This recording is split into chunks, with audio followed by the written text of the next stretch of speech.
So ay mga do, so malamig na hapon. So binuksan na namin tong XRM 125 na 4 valves ni Uncle. And tignan natin yung sunog. Ito na yung sunog niya. So medyo kinalawang mga do. Ito yung XRM na 4 valves na naka 57mm. So ito yung piston niya. So far goods naman.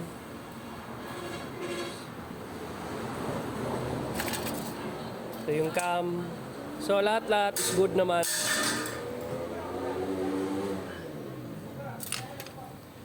So ang tanging problema namin na nakita is itong sa may tensioner banda.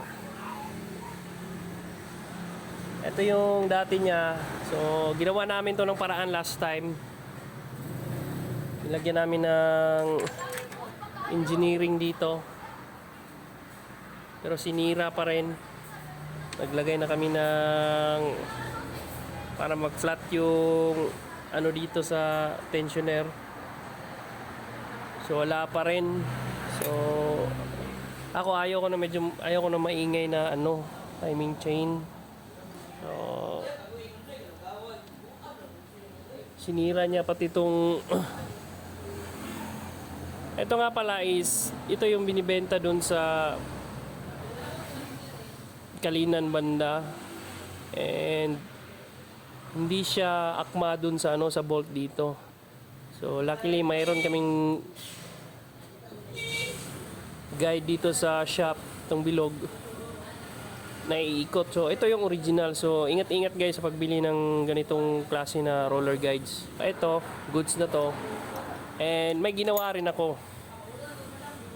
Ito yung ginawa ko guys. Adjustable na ngayon yung tensioner niya. So ginamitan ko siya ng guide ng Mio. And ginawa kong dito banda.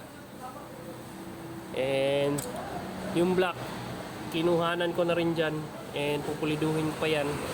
Nilagyan ko ng tensioner na adjustable. So hopefully gagana. Which is gumana naman to tong ganitong style dun sa mga nauna naming gawa dati pa. Papakita kong sa inyo kung paano siya gumana guys.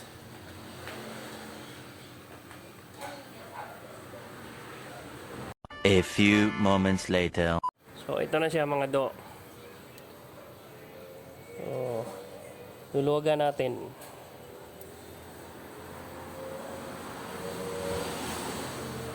So may tension siya. Wala pa siyang tension. Tension natin dito. Pita natin.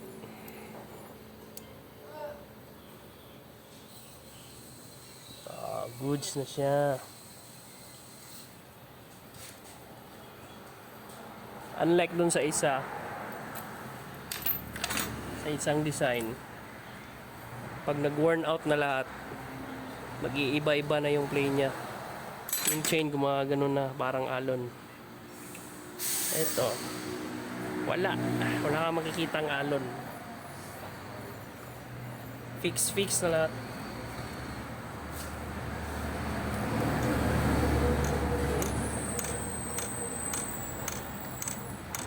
Good na.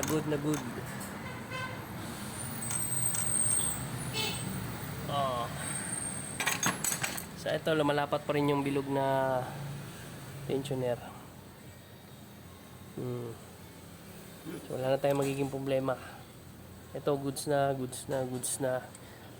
Ang tayong gagawin na lang is magre-retiming para sa cam timing.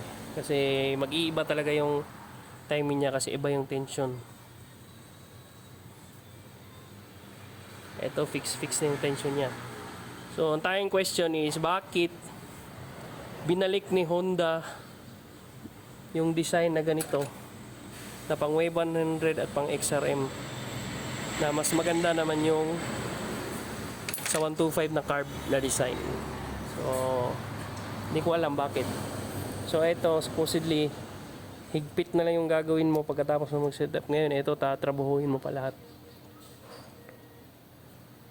Bakit kaya? So ilalagay ko na dito guys.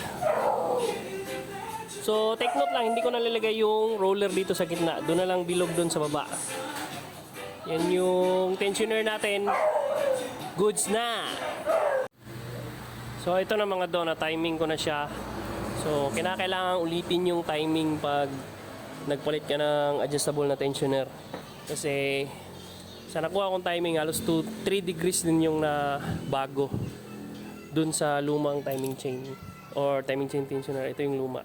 Halos 2 degrees din yung na bago. So sakto na yung timing, goods na yung tension natin. So papaanda rin na lang natin to mga do. Goods na lahat. 2,000 years later. So ito na guys, moment of truth. Papanda rin na natin.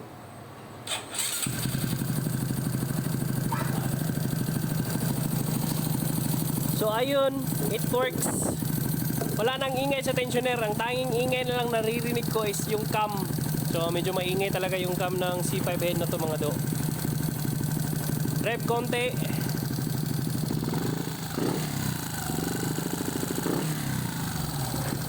So goods na siya mga do. Wala nang ingay doon sa tensioner. So ito yung pinalitan natin. Ito. Saka ito. Dito sa kanya. Saka ito, winalaan na to. Hindi na to kinabit.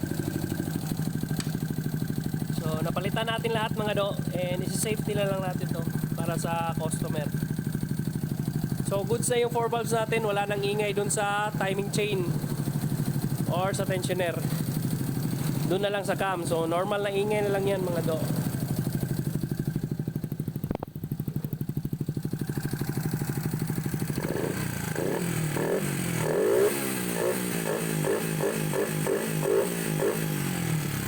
So itutono natin ulit.